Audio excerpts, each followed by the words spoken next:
124th Civil Service Anniversary, HRMO at RHU nagsagawa ng health check-up at first patient encounter para sa mga LGU employees. Nagsagawa ng first patient encounter ang mga kawani ng Human Resource Management Office sa pamumuno ni Binibining Maria Sarina B. Garcia, HRMO 5, katuwang ang Rural Health Unit sa pamumuno ni Dr. Kevin Art Matundan at Dr. Renz Hernando.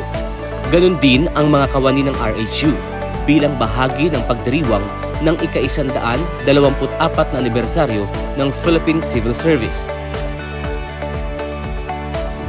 Layunin ng aktibidad na masiguro ang kalusugan ng bawat empleyado ng lokal na pamahalaan, lalo na ang mga kalahok sa iba't ibang patimpalak ng selebrasyon. Sa pamamagitan ng serbisyong pangkalusugan, inaasahang mapapanatili ang mabuting kondisyon ng mga kawani upang maging handa sa mga hamon at aktibidad na inihanda para sa anibersaryo. Tagkawayan na mayagpag sa Excellence in Post-Bivalent Oral Polio Vaccine, Mayor Eleazar at BHW Federations kinilala. Buong puso at may pagmamalaking tinanggap ni Mayor Carlo Eleazar ang parangal sa ginanap na Excellence in Post-Bivalent Oral Polio Vaccine Supplemental Immunization Activity, recognizing stakeholders and top cities and municipalities in Quezon Province noong ika-10 ng Setyembre 2024 sa lungsod ng Lucena. Si Mayor Eleazar ay kinilala bilang isa sa 8 natatanging community leaders na pinarangalan ng BOPV SIA Advocate Award dahil sa kanyang walang sawang pagsusumikap na isulong ang kaligtasan at kalusugan ng mga mamamayan ng Tagkawayan. Kasama niyang tumanggap sa pagkilala sina Binibining Donna Bisa at Mrs. Myla Laurel, Pangulo ng BHW Federation, na tumanggap din ng parangal bilang kinatawa ng lahat ng BHW sa Tagkawayan na katuwang ng lokal na pamahalaan sa mga programang pangkalusugan sa mga barangay. Tagkawayan RHU matagumpay na nagsagawa ng BHW training para sa mas epektibong serbisyong pangkalusugan.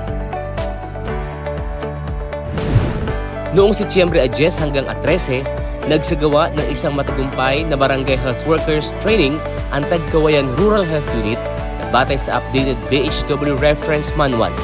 Ang ikalawang batch ng pagsasanay na dinaluhan ng 45 kalahok ay mula sa 22 barangay.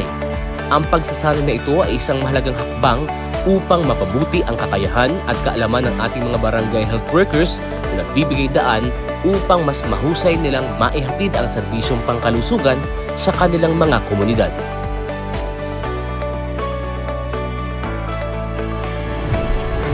Matagumpay na Land Use Planning Workshop isinulong ng Tagkawayan para sa isang handa at maunlad na kinabukasan. Matagumpay na isinagawa ang Municipal Land Use Planning Workshop sa pangunguna ni Engineer Francis Villanueva, Municipal Planning and Development Coordinator, kasama ang mga kawani mula sa MPDC Office na ginanap sa ating kooperatiba Multipurpose Cooperative. Ang pagsasanay ay isinagawa para sa una at ikalawang batch noong ika-3 hanggang ika-6 ng Setyembre, habang ang ika-3 at ika-4 na batch naman ay itinakda noong ika-10 hanggang ika-13 ng Setyembre. Dinaluhan ito ng mga punong barangay, talihim at mga kinatawan mula sa bawat barangay ng Metro, Mountain, Highway at Railroad Zones. Sa kabuuan ng workshop, binigyang diin ang kahalagahan ng tamang pagpaplano ng paggamit ng lupa, hindi lamang sa pagpapaunlad ng bawat barangay, kundi pati na rin sa pagtiyak ng kaligtasan ng mga mamamayan laban sa mga panganib ng kalamidad. Patunay ang pagsasanay na ito sa dedikasyon ng lokal na pamahalaan sa pagtataguyod ng isang komprehensibong plano para sa ligtas at mas maunlad na kinabukasan ng Tagkawayan. Philippine Army, ginawaran si Mayor Eleazar ng Stakeholder Excellence Award. Ayon sa Tagkawayan Public Information Office, noong ika-11 ng Setyembre 2024, kinilala ng Sandatahang Lakas ng Pilipinas, partikular ng 2nd Infantry Jungle Fighter Division, ang natatangi at buong suporta ni Tagkawayan Mayor Carlo Eleazar sa hanay ng Philippine Army na ginanap sa Camp Kapinpin, Tanay, Rizal. Sa Stakeholders Appreciation Day na isinagawa rin noong ika-11 ng Setyembre sa panguna ni Major General Roberto S. Capulong, Commander ng 2IDPA, binigyang diin ang kahalagahan ng pagsuporta ng lokal na pamahalaan katulad ng ipinagkakaloob ni Mayor Eleazar at kanyang liderato upang makamit ang deklarasyon ng stable internal peace and security sa ating komunidad. Dagdag pa ng nasabing pagkilala na ang pagtutulungan na ito ay nagbubunsod ng katatagan ng komunidad at pag-unlad na minimithi sa ating mga kanayunan. Ayon sa alkalde, asahan ng ating kasundaluhan at ng mga mamamayan ang ating patuloy na pagsuporta at pakikiisa sa mga programang pangkapayapaan at pangkaunlaran.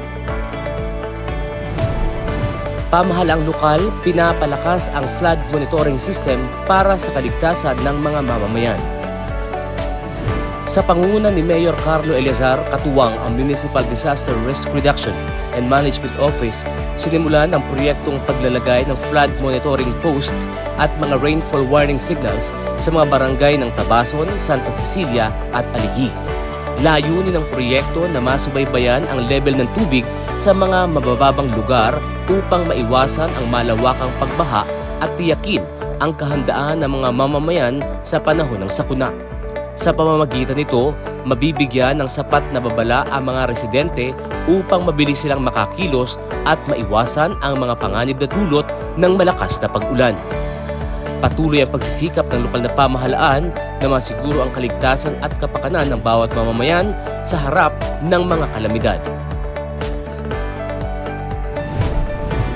Mother class para sa kalusugan ng ina at sanggol, matagumpay na isinagawa ng RHU Tagkawayan. Nagsagawa ng Mother Class for Maternal Neonatal Child Health and Nutrition Program ang Rural Health Unit sa pamumuno ni Dr. Kevin Matundan na pinangunahan ni Dr. Renz Hernando. Sa ilalim ng programang ito, iba't ibang aspeto ng kalusugan ang tinalakay ng mga kawani ng RHU upang magbahagi ng mahalagang kaalaman para sa mga nagbubuntis at mga bagong panganak na nanay. Ang pagsasanay na ito ay naglalayong palakasin ang kaalaman at kakayahan ng mga ina tungkol sa kalusugan ng kanilang pamilya, lalo na sa pangangalaga ng mga buntis at kanilang mga sanggol. Patuloy na isinusulong ng RHU ang mga ganitong aktibidad upang matiyak ang maayos na kalusugan ng mga residente ng bayan. Paglimita sa single-use plastics, isinusulong ng Tagkawayan Solid Waste Management Board. Ayon sa ulat ng Public Information Office, nagdaos ng isang mahalagang pulong ang Solid Waste Management Board ng Bayan ng Tagkawayan sa ilalim ng pamumuno ni kagalang-galang Mayor Carlo Eleazar noong ika-12 ng Setyembre. Ang pangunahing layunin ng pulong ay ang paglalatag ng mga epektibong paraan upang lubos na mabawasan ang paggamit ng mga solid waste, partikular ang mga single-use plastics sa ating bayan. Tinitingnan ng board ang isang executive order upang simulan ang limitasyon, halimbawa sa mga aktibidad ng munisipyo kung saan karaniwan ang paggamit ng mga plastic bottles gaya ng tubig at soft drinks, maging ang mga gamit sa pagkain tulad ng plastic na kutsara, tindor at iba pang katulad nito. Bilang Hall of Fame awardee sa buong Calabarzon, ukol sa natatanging mga programa sa Materials Recovery Facility, binigyang halaga sa pangunguna ng OMM Menro, katuwang ang iba't ibang stakeholders na lubusang makatulong sa pagbawas ng mga basurang nakaaapekto sa ating kalikasan. MDRRMO Tagkawayan matagumpay na nagsagawa ng training kaugnay ng High Angle Basic Rope Rescue Techniques. Tagumpay na naisagawa ang 5 araw na High Angle Basic Rope Rescue Techniques Training noong ika-14 hanggang ika-18 ng Setyembre 2024. Naging kalahok sa pagsasanay ang mga kawani ng Municipal Disaster Risk Reduction and Management Office sa pamumuno ni MDRR Officer Bayani Garcia kasama ang BFP Tagkawayan at ilang pang empleyado ng lokal na pamahalaan. Ang pagsasanay na ito ay nakadisenyo upang bigyan ng mga kalahok ng sapat na kakayahan at kaalaman para sa ligtas, epektibo at maasahang pagtulong o pag-rescue sakaling may mga matrap o ma-injure sa mga matataas na struktura o lugar na mahirap maabot. Tagkawayan AFP pinarangalan sa taunang paggunita ng kabayanihan ng 5 CAFGO CAA.